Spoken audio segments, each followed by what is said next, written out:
14 points nung fourth quarter. It's not how you start, pero kumbaga how you finish at effort ang hinahanap ni Coach Alex Compton. Yun ang binigay mo sa kanya.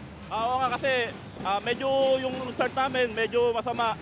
So pinaalala sa amin yung second quarter na dapat i-limit namin yung turnovers din namin na naging dahilan kung bakit kami nalamangan kanina. So pinakita namin sa second half na yung effort na hinihingi sa amin.